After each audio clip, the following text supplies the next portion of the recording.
चुनावी साल में आरजेडी की राष्ट्रीय कार्यकारिणी की बेहद अहम बैठक आयोजित की गई। इस बैठक की अध्यक्षता खुद लालू प्रसाद यादव ने की।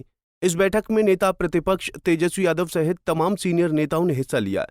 आरजेडी की राष्ट्रीय कार्यकारिणी की बैठक में आगामी विधानसभा चुनाव की रणनीति पर मंथन किया गया। आरजेडी के संगठन को चुनाव के लिए चुस्त दुरुस्त करने की रणनीति भी तैयार की गई। इसके अलावा राष्ट्रीय सुरक्षा, विदेश नीति, आर्थिक नीति से जुड़े तमाम बड़े नीतिगत मुद्दों पर भी आरजेडी में मंथन किया गया। वहीं इस बैठक में लालू यादव ने बीजेपी और एनडीए सरकार पर तीखा हमला बोला।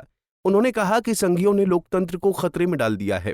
वहीं बैठक में तेजस्वी यादव को महागठबंधन की तरफ से मुख्यमंत्री पद का चेहरा मानते हुए चुनावी अभियान तेज करने पर सहमति बन गई।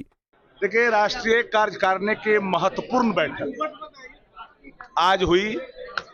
2022 में जिन राष्ट्रीय कार्यकारिणी का गठन हुआ था उसकी आज अंतिम बैठक। कल राष्ट्रीय परिषद की बैठक होगी।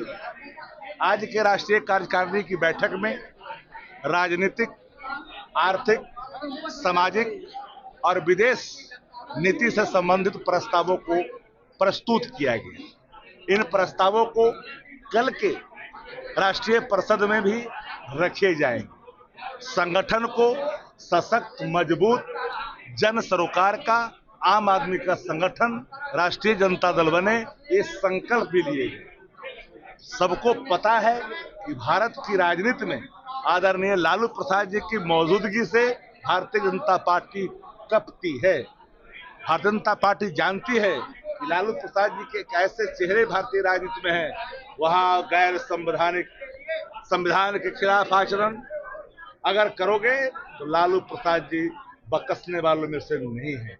डटकर मुकाबला करते हैं। यही कारण है कि हमारे नेता कई तरह के लांछना, कई तरह के आरोप, कई तरह के झंझावात को सहन करने के बावजूद भी अपनी नीतियां, अपनी आइडियोलॉजी, विचारधारा और अपने संघर्षों को याद करके आगे चले। वहीं इस मौके पर आरजेडी प्रवक्ता शक्ति सिंह यादव ने चुनाव आयोग पर आरोपों की बौछार कर दी। आयोग इस देश में अब चुनाव आयोग नहीं है। Election commission of India NaMo election commission of India में तब्दील हो गया है। गृह मंत्रालय के आदेश का इंतजार करता है। For the people, by the people, of the people के कंसेप्ट को पूरी तरह से भारतीय जनता पार्टी समाप्त कर करके for the election commission, why the election commission, of the election commission स्थापित करना चाहती है। बिहार लोकतंत्र की जननी है। बिहार से अगर लोकतंत्र को लहूलुहान करने की नापाक कोशिश किया जा रहा है, उसे बर्दाश्त नहीं किया जा सकता है। ये संघर्ष की भूमि है। ये संघर्ष डॉक्टर राम मनोहर लोहिया की सप्त क्रांति, लोकनायक जयप्रकाश नारायण जी की संपूर्ण क्रांति और लालू प्रसाद जी की सामाजिक क्रांति, एक क्रांति की भूमि है। जो बिहार करवट लेता है तो देश करवट लेता है, और बिहार को छेड़ कर करके मोदी जी ने अच्छा काम नहीं किया है। लोकतंत्र पर अगर हमला है, इस हमले को कभी भी बर्दाश्त नहीं किया जा सकता है। मतदाताओं के मताधिकार छीनना चाहते हो? सूचना तो यह है कि कहीं भारतीय जनता पार्टी ने कहीं मतदाता सूची तैयार करके रख लिया है और सिर्फ ये आईवास चल रहा है। ये डकैती जो भाजपा करना चाहती है, मतों की डकैती, मैं पहले भी कहा कि भारतीय जनता पार्टी मतों की डकैती करने वाली पार्टी बन गई है। जगलर बुजदिल जगलर पार्टी है भारतीय जनता पार्टी। बी से बुजदिल, जे से जगलर और पी से पार्टी। इस जगलरी को, इस नापाक इरादे को, भाजपा को एक एक लोग अब समझ चुके हैं। 25 दिन में सघन मतदाता पुनरीक्षण हो जाएगा। 10 माह लगे थे जातीय आधारित गणना करने में। 11 बिंदु हैं। उन बिंदुओं को कैसे साक्ष्य के रूप में इतना जल्दी? अरे 73% बिहार की आबादी बाढ़ प्रभावित है। किसको बेवकूफ बना रहे हो? क्या नैरेटिव सेट करना चाहता सर्टेन प्लेटफॉर्म? सबको एक बात सोचना पड़ेगा।